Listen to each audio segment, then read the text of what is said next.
I want to give you a quiz on your book.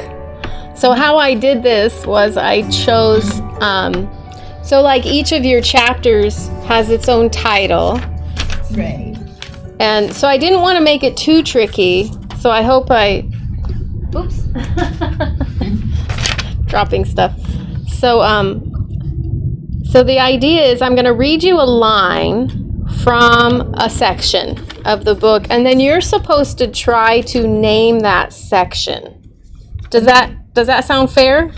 Yeah, I totally understand where we're going. Okay. And her story is you're not in the club. Yes. Ooh. Yeah. You are not in the club. Yeah. Because she was a neurotypical. Neurotypical. Yeah.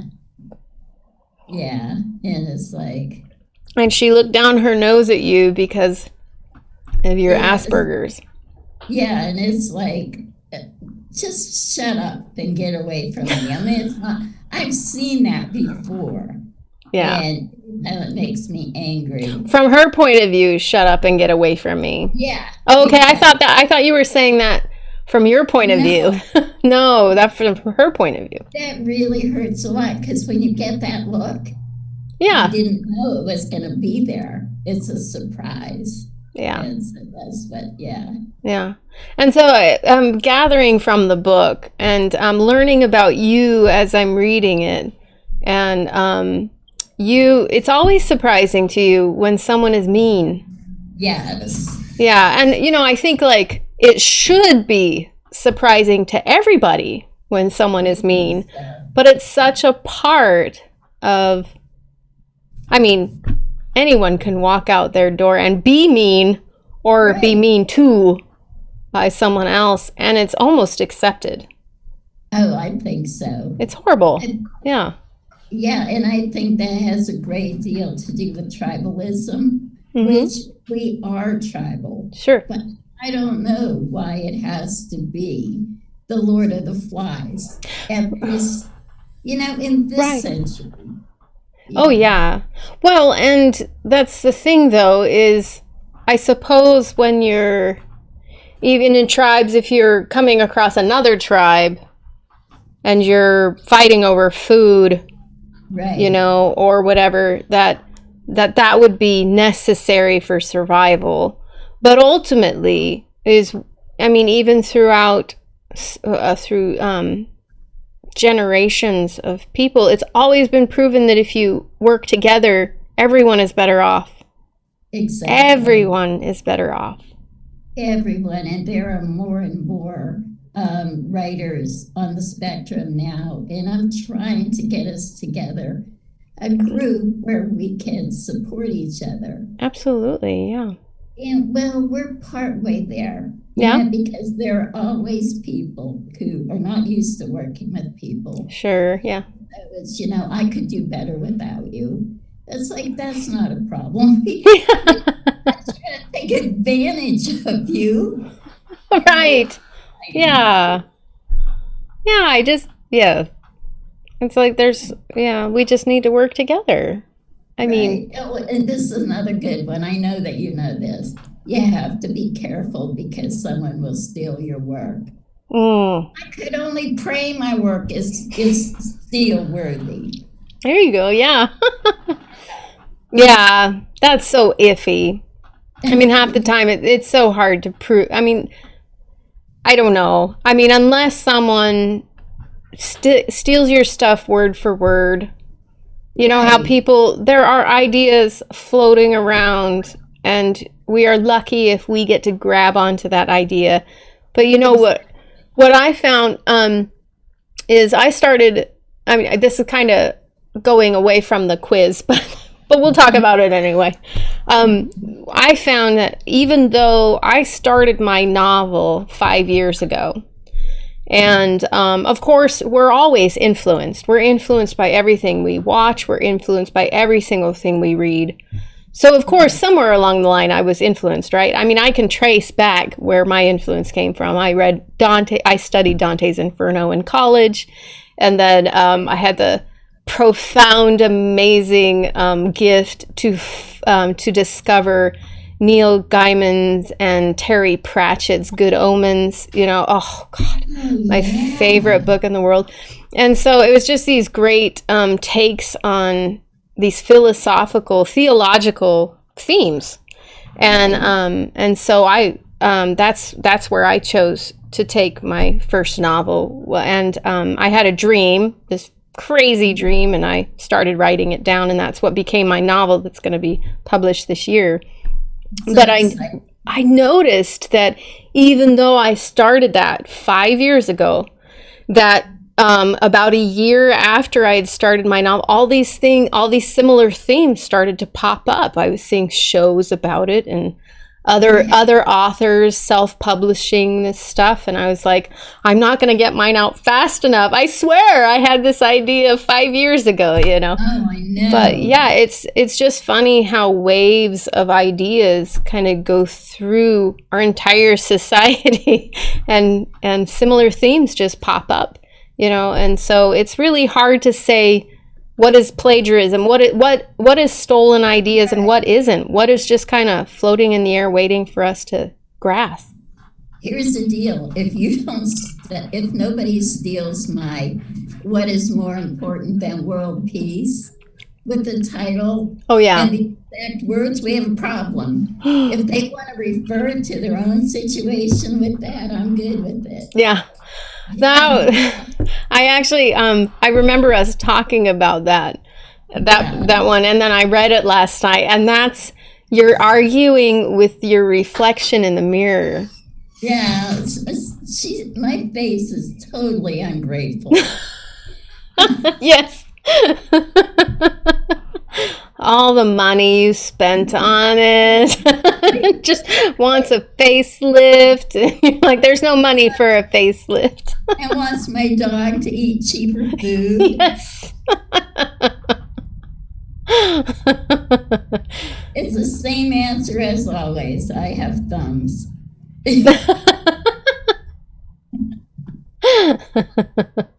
And that's what's more important than world peace. World peace is more important than a facelift, right? Yeah, well, it's not more important than our face, but it's more important than a facelift. Yes.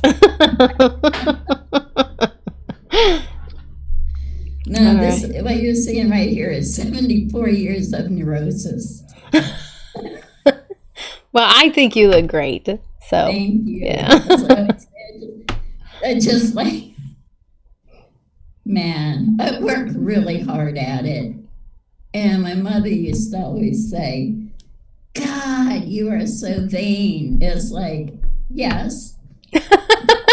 Yes. It's like, yeah. All right. So how about the quiz? We got off subject, but let's try to do this. So I have it written down, but it's too far away. So yes, I will be. I try to make it so that I don't have to look at my notes, but that's okay, right? Yeah. Okay, so the section that I read, yes, so here it is. When the answer I am seeking is near, it feels the same as that moment when the magic eye picture just begins to emerge. The heart slows. There's a space, a tiny space that feels like no other. I do not know what it is, but I know that I like it every time. And you know what? I wrote that early on when Monk was on TV. Yes. I don't remember the title of that, but that is the section where you talk about Monk, the show Monk, and this is really funny. So my husband and I, we watched Monk years ago, and we're huge fans of that show, and we bought all the DVDs, all the seasons, and we haven't watched it for years, and we just recently started to watch it. And so when I came across this chapter talking about how that show Monk, has some, he has some autistic Aspbergers type actions that he does. And so the title of this section is A Fine Eye for Better or Worse.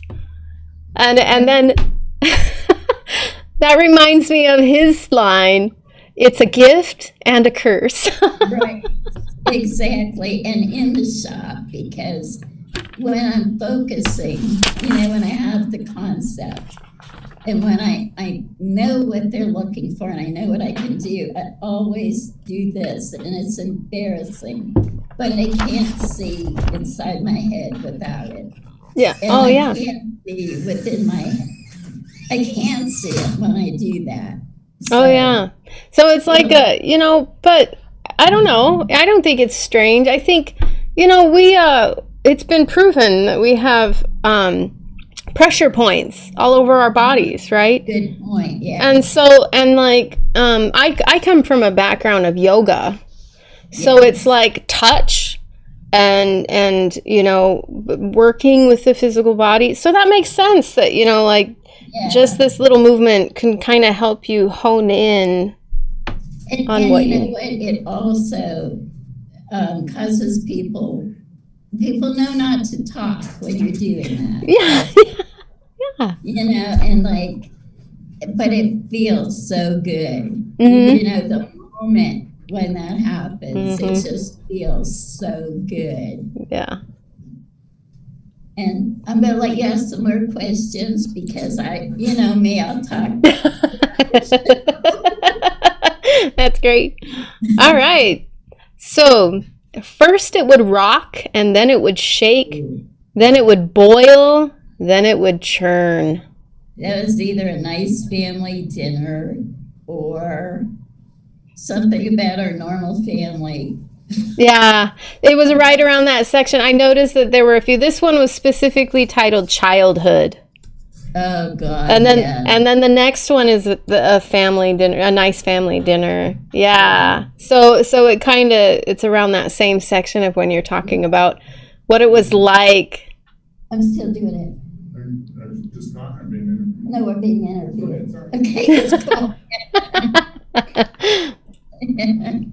He's the best husband in the world. I mean, we are perfect for each other.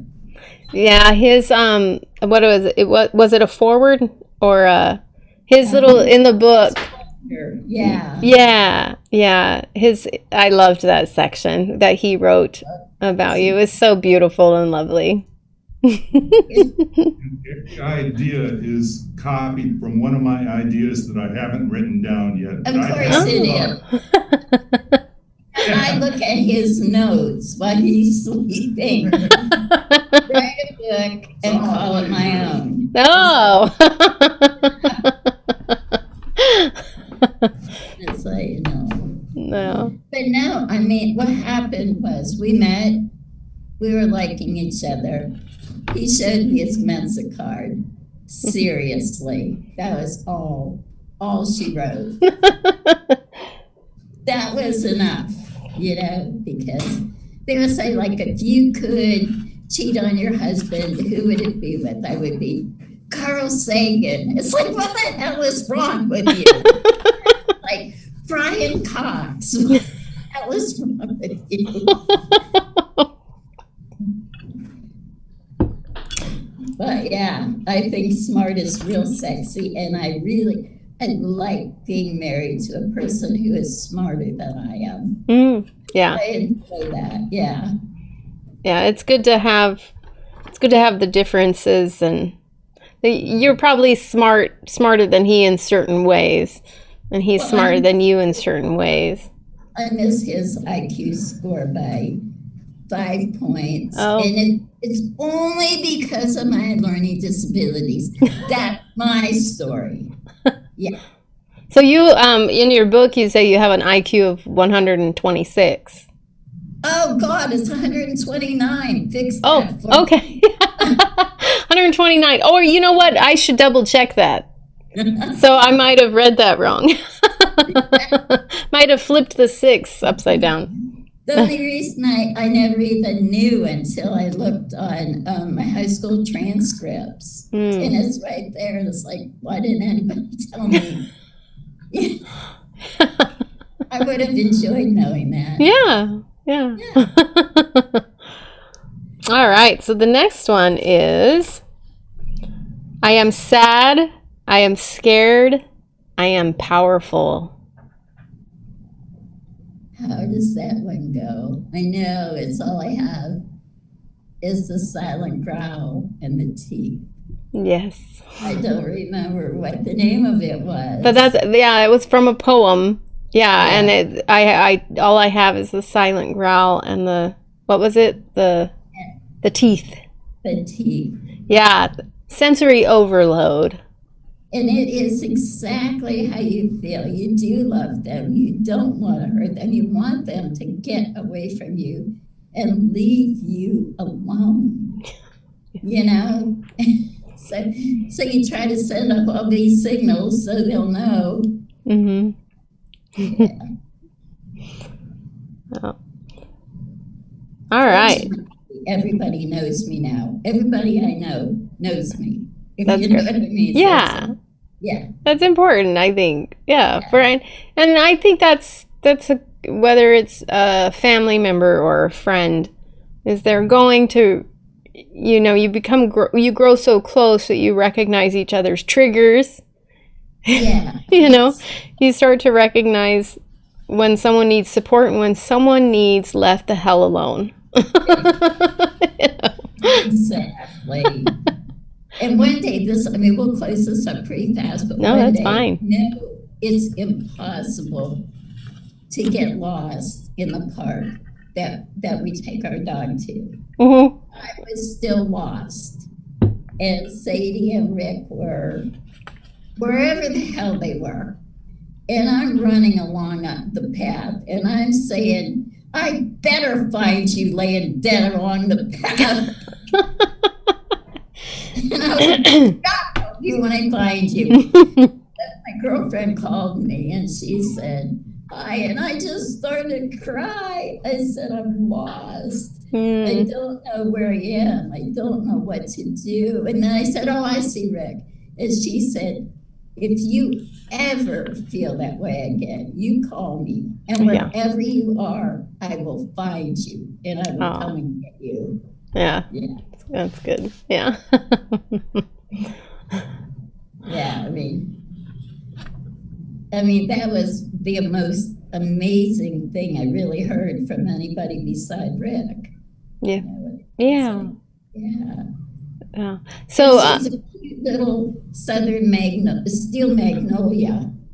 Oh.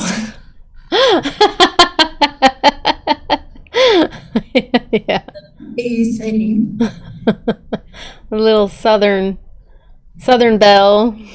She is. Somebody asked her to read her poetry the way they wanted. She goes, I think I like it the way I read it. Yes. That's great. Okay. Next is, I detest the sons of bitches who lie to me on the evening news and the morning news and all the news. Newscasters casting whatever they cast. Yes. They cast literally. Yep. Yeah. Yeah. Yeah. So that's something you run into, is you take things very literally. I do. Just it's your brain, that you take things literally. And so when people, what was the example? Take it with a grain of salt. Yeah. You're like, what does that mean? There are no grains. There are. Oh, and another thing that happened in real life was when I came out of anesthesia, my husband came down because I was I think 4 hours in recovery. I don't come out of anesthesia real well. And they're saying, Mrs. Stein, can you make some water? Can you make some water for us? I'm like, how am I going to make water? I didn't engage with them at all. Right. They were asking if you could urinate, right? Right. And you're saying, I can't make water. Right. And Rick Turn on a held my faucet. hand and I relaxed and urinated just like that. But it could have, Yeah. I don't know why medical people ask if you can make some. Yeah. Of all the people, medical people should just be really direct. Exactly. Okay, so I've got a few more. Oh gosh, I loved this one. I loved a lot of them. I absolutely detest crazy for the sake of crazy. And that is exactly what we were dealing with. Oh God, I I know. still remember that. That one's a little obscure. So it was hard to find a line that didn't give it away. Yeah, I don't remember what that's from. So I'll give you a hint. How about that? Yes. She would jump on her desk. Oh dear God, Miss McHenry. Yes. Oh, it was so horrible. Miss McKendry's no science 7th grade science class. Exactly. When I read that, I was like, oh my gosh, yeah, this science teacher, 7th grade science teacher, didn't teach any science in her class whatsoever. Just got up on top of her desk and preached about proper masculinity and improper masculinity. Panty waists. Penny wastes. That was the term she used. This was a real person. This was a real person. This was her real behavior. In fact, the kids coming up that were going to be in her grade, in her class, we knew it was just going to be just nuts. And it's funny because you even say in the story is that everyone felt like they were exaggerated stories, and then you get into her class and it's not exaggerated at all. If not more crazy than the stories. Exactly. They didn't used to fire teachers back then. And that was my question. I was like, how did this teacher get away with this? And everybody got a B. I remember that. Everybody got a B in class. Everybody got a B. I mean, we had teachers that would just slam people into the blackboard. Oh my gosh, there wasn't anything really that they couldn't do. And when my son was in the 4th grade, he went to a mostly white school, and there was this one teacher, and she detested the little black child. Oh. And the little girl said something, and she grabbed the front of her shirt and oh my gosh, pulled all of her buttons off. Oh my gosh. Yeah. And I spoke to the principal, but that's the thing. I'm fighting everybody's battles, and I have to get a ride to do it. So I'm there. I'm saying, you can't treat people like that. No. And the principal said, we are just keeping our mouths shut. She has promised she will retire after this year because she has tenure and we cannot fire her. It's horrible that, luckily, I don't remember anything horrible happening. I heard stories. I did know of one teacher that, I can't remember the teacher, but I was talking in class, and which I always did. My imagination was always going, and I wasn't just talking nothing. I was probably telling the person next to me about some dream I had or some story I came up with, or it was just. But this one teacher, she made me stand in the corner holding a book above my head. Yeah. And that's the worst it got. And that was in the 80s. Yeah. So when I was in elementary school. Yeah. or it being in the 80s. And actually, honestly, I don't know if that's my actual memory or if that was a story that, if that were a story that was told to me. And then I somehow absorbed it as being something that happened to me. I don't know, to tell you the truth. Right. You know, but yeah, that was about the extent of it. I mean, there wasn't spanking by the time in, you know, in the schools I was in, but yeah, it's our junior high school one of each. Vice principal was the one to do all the spanking. Oh. So it's so cute. So he, you know, he called me in and he said, you know, I'm not going to do a spanking. I don't like to do spanking. Spanking for my job. And then he, you know, farther on, you know, closer to graduation, he was on stage and we just basically applauded. Nice. A standing ovation, and he said, they really like me. Oh. And yeah, bless his heart. Yeah, exactly. Like, yeah, and that's what it takes, right? Is one person to just not continue this cycle of abuse, basically. Exactly. Yeah. Wow. What was it? Do you remember his name?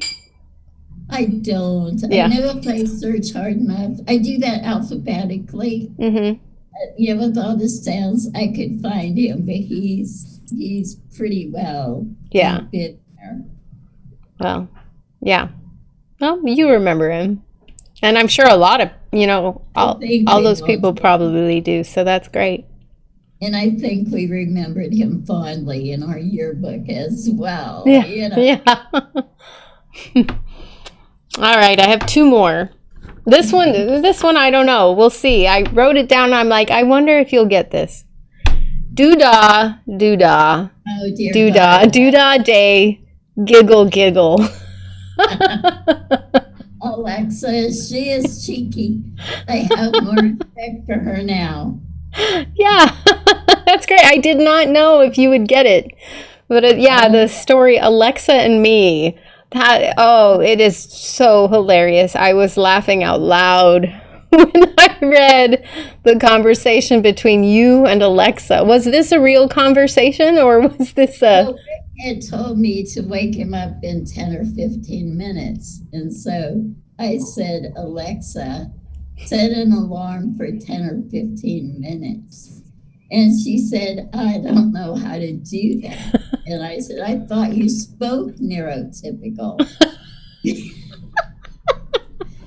Says, yeah, I don't do what the heck? Right, yeah, about, right? The about time. Yeah. Right. And so, yeah. We're on decent terms now. Yeah.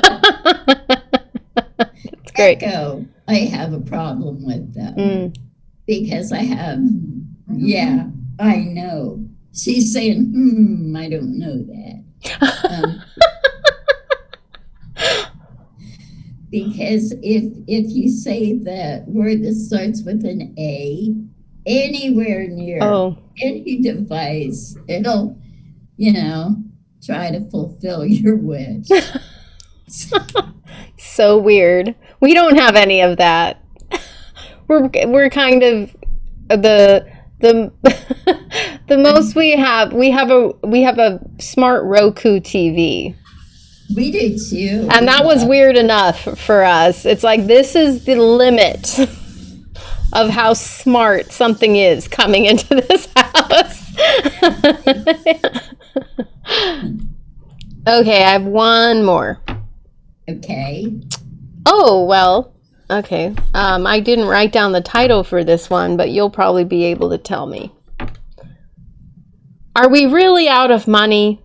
If we are, can we take it out of the food budget? We have a pretty big investment here. I think we can redo the budget and continue as we always have.